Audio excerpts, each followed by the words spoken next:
पति की हत्या करने वाली पत्नी की खुली पोल। क्राइम कभी कभी कोई रात आदमी के लिए इतनी भारी हो जाती है कि उसे काटना मुश्किल हो जाता है। जयलक्ष्मी गुरव के लिए भी वो रात ऐसी ही थी। उस पूरी रात वो पल भर के लिए भी नहीं सो सकी थी। कभी वो बिस्तर पर करवटें बदलती तो कभी उठकर कमरे में टहलने लगती। उसके मन में बेचैनी थी तो आंखों में भय था। एक एक पल उसे एक एक साल के बराबर लग रहा था। किसी अनहोनी की आशंका से उसका दिल कांप उठता था। सवेरा होते ही जयलक्ष्मी बेटे के पास पहुंची और उसे झकझोर कर उठाते हुए बोली, तुम यहां आराम से सो रहे हो और तुम्हारे पापा रात से गायब है। वो रात में गए तो अभी तक लौट कर नहीं आए हैं। वो घर से गए थे तो उनके पास काफी पैसे थे, इसलिए मुझे डर लग रहा है कि कहीं उनके साथ कोई अनहोनी तो नहीं घट गई। जयलक्ष्मी बेटे को जगाकर ये सब कह रही थी तो उसकी बातें सुनकर उसकी ननद भी जाग गई, जो बेटे के पास ही सोई थी। वो भी घबराकर उठ गई। आंखें मलते हुए उसने पूछा, क्या हुआ भाभी, भैया कहाँ गए थे जो अभी तक नहीं आए? लगता है तुम रात में सोई भी नहीं हो। मैं सोती कैसे, उनकी चिंता में नींद ही नहीं आई। उन्हीं के इंतजार में जागती रही। मेरा दिल बहुत घबरा रहा है, कहकर जयलक्ष्मी रोने लगी। बेटा उठा और पिता की तलाश में जगह जगह फोन करने लगा, लेकिन उनका कहीं पता नहीं चला। उसके पिता विजय कुमार गुरव के बारे में भले पता नहीं चला, लेकिन उनके गायब होने की जानकारी उनके सभी नात रिश्तेदारों को हो गई। इसका नतीजा ये निकला कि ज्यादातर लोग उनके घर आ गए और सभी उनकी तलाश में लग गए।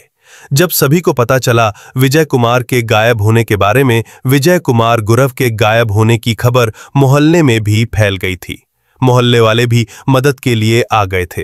हर कोई इस बात को लेकर परेशान था कि आखिर विजय कुमार कहाँ चले गए।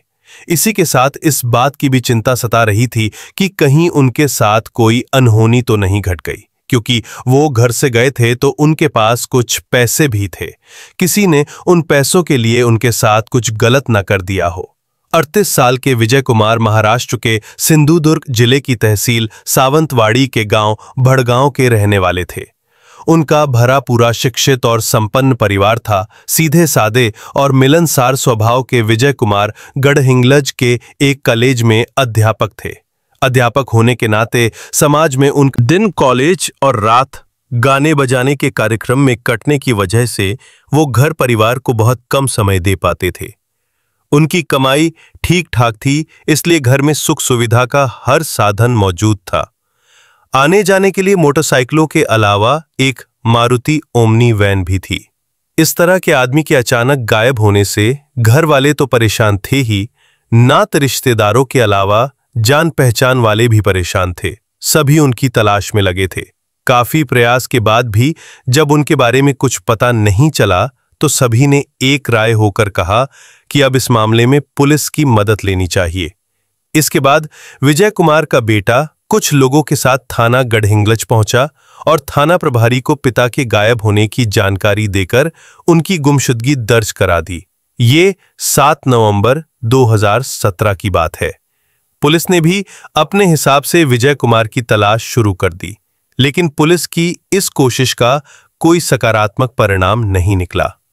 पुलिस ने लापता अध्यापक विजय कुमार की पत्नी जयलक्ष्मी से भी विस्तार से पूछताछ की। पत्नी ने क्या बताया पुलिस को? जयलक्ष्मी ने पुलिस को जो बताया उसके अनुसार रोज की तरह उस दिन कॉलेज बंद होने के बाद 7 बजे के आसपास वो घर आए तो नाश्ता पानी करके कमरे में बैठकर पैसे गिनने लगे। वे पैसे शायद फीस के थे जिन्हें अगले दिन कॉलेज में जमा कराने थे।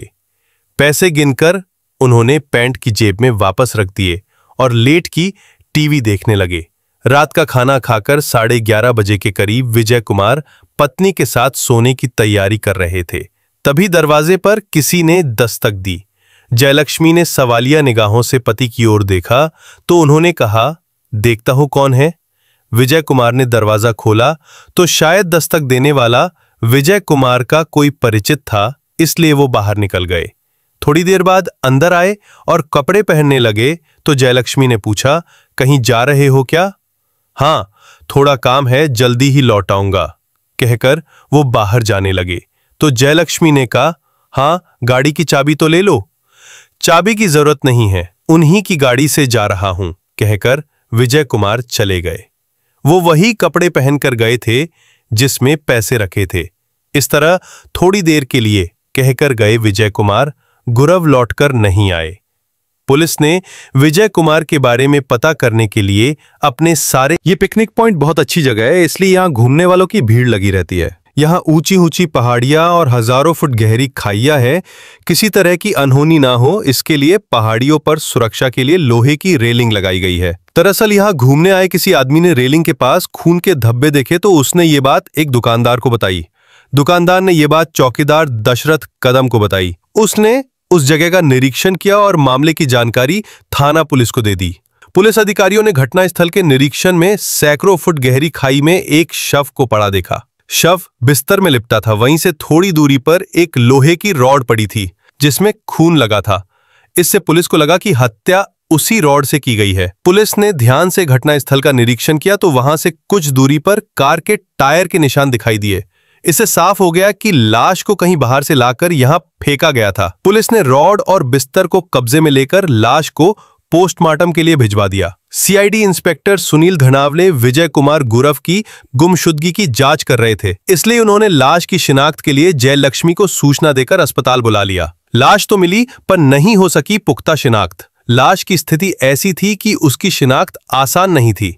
फिर भी कदकाठी से अंदाजा लगाया गया कि वो लाश विजय कुमार गुरव की हो सकती है। चूंकि उनके घर वालों ने संदेह व्यक्त किया था, इसलिए पुलिस ने लाश की पुख्ता शिनाख्त के लिए डीएनए का सहारा लिया। जिस बिस्तर में शव लिपटा था उसे जयलक्ष्मी को दिखाया गया तो उसने उसे अपना मानने से इनकार कर दिया। भले ही लाश की पुख्ता शिनाख्त नहीं हुई थी, लेकिन पुलिस उसे विजय कुमार की ही लाश मानकर जांच में जुट गई। जिस तरह मृतक की हत्या हुई थी उससे पुलिस ने अंदाजा लगाया कि यह हत्या प्रेम संबंधों में हुई है। पुलिस ने विजय कुमार और उनकी पत्नी जयलक्ष्मी के बारे में पता किया तो जानकारी मिली कि विजय कुमार और जयलक्ष्मी के बीच संबंध सामान्य नहीं थे। इसकी वजह यह थी कि जयलक्ष्मी का चरित्र संदिग्ध था, जिसे लेकर अक्सर पति पत्नी में झगड़ा हुआ करता था। जयलक्ष्मी का सामने वाले मकान में रहने वाले सुरेश चौथे से प्रेम संबंध था, इसलिए घर वालों का मानना था कि विजय कुमार के गायब होने के पीछे इन्हीं दोनों का हाथ हो सकता है। ये जानकारी मिलने के बाद सुनील धनावड़े समझ गए कि विजय कुमार के गायब होने के पीछे उनकी पत्नी जयलक्ष्मी और उसके प्रेमी सुरेश का हाथ है। उन्होंने जयलक्ष्मी से एक बार फिर पूछताछ की। वो उसकी बातों से संतुष्ट नहीं थे, लेकिन कोई ठोस सबूत न होने की वजह से वो उसे गिरफ्तार नहीं कर सके। उन्होंने सुरेश चौथे को भी थाने बुलाकर पूछताछ की। उसने भी खुद को निर्दोष बताया। उसके भी जवाब से वो संतुष्ट नहीं थे। इसके बावजूद उन्होंने उसे जाने दिया। उन्हें डीएनए रिपोर्ट का इंतजार था, क्योंकि उससे निश्चित हो जाता कि वो लाश विजय कुमार की ही थी। पुलिस डीएनए रिपोर्ट का इंतजार कर ही रही थी कि पुलिस की सरगर्मी देखकर जयलक्ष्मी अपने सारे गहने और घर में रखी नकदी लेकर सुरेश चौथे के साथ भाग गई। दोनों के इस तरह घर छोड़कर भाग जाने से पुलिस को शक ही नहीं बल्कि पूरा यकीन हो गया कि विजय कुमार के गायब होने के पीछे इन्हीं दोनों का हाथ है। शक के दायरे में आई पत्नी और उसका प्रेमी पुलिस सुरेश चौथे और जयलक्ष्मी की तलाश में जुट गईं। पुलिस उनकी तलाश में जगह जगह छापे तो मार ही रही थी। उनके फोन भी सर्विलांस पर लगा दिए थे। इससे कभी उनके दिल्ली में होने का पता चलता तो कभी कोलकाता में। गुजरात और महाराष्ट्र के शहरों की भी उनकी लोकेशन मिली थी। इस तरह लोकेशन मिलने की वजह से पुलिस कई टीमों में बंटकर उनका पीछा करती रही थी। आखिर पुलिस ने मोबाइल फोन के लोकेशन के आधार पर जयलक्ष्मी और सुरेश को मुंबई के lower Parel local railway station से गिरफ्तार कर लिया। उन्हें थाना गढ़हिंग्लज लाया गया, जहां एसएसपी दयानंद गवस की उपस्थिति में पूछताछ शुरू हुई। अब तक डीएनए रिपोर्ट भी आ गई थी, जिससे साफ हो गया था कि सावले साध पिकनिक पॉइंट पर खाई में मिली लाश विजय कुमार की ही थी। पुलिस के पास सारे सबूत थे, इसलिए जयलक्ष्मी और सुरेश ने तुरंत अपना अपराध स्वीकार कर लिया। दोनों के बताए अनुसार विजय कुमार की हत्या की कहानी इस प्रकार थी।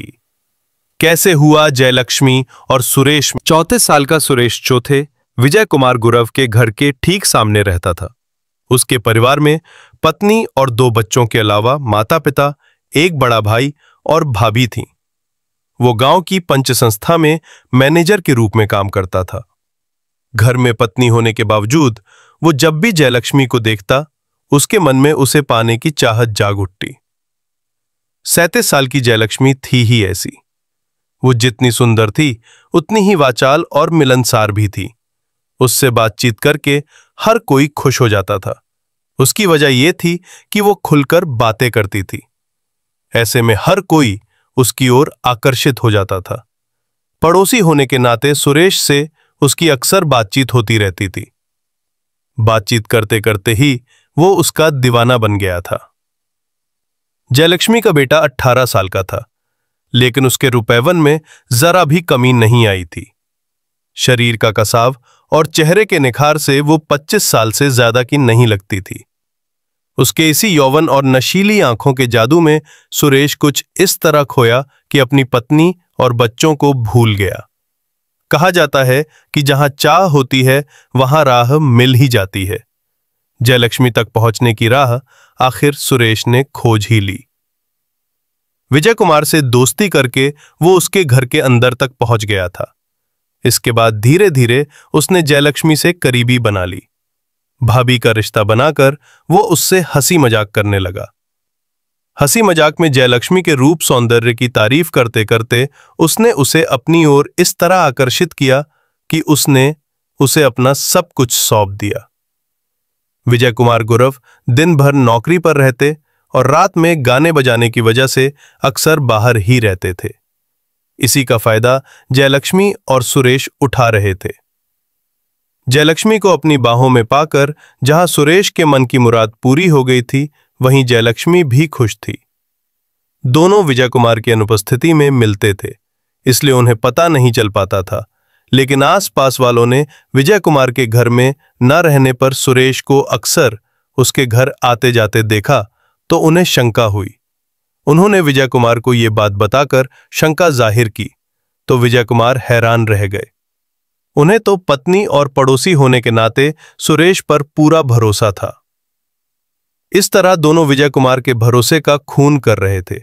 उन्होंने पत्नी और सुरेश से इससे जयलक्ष्मी तो परेशान थी ही।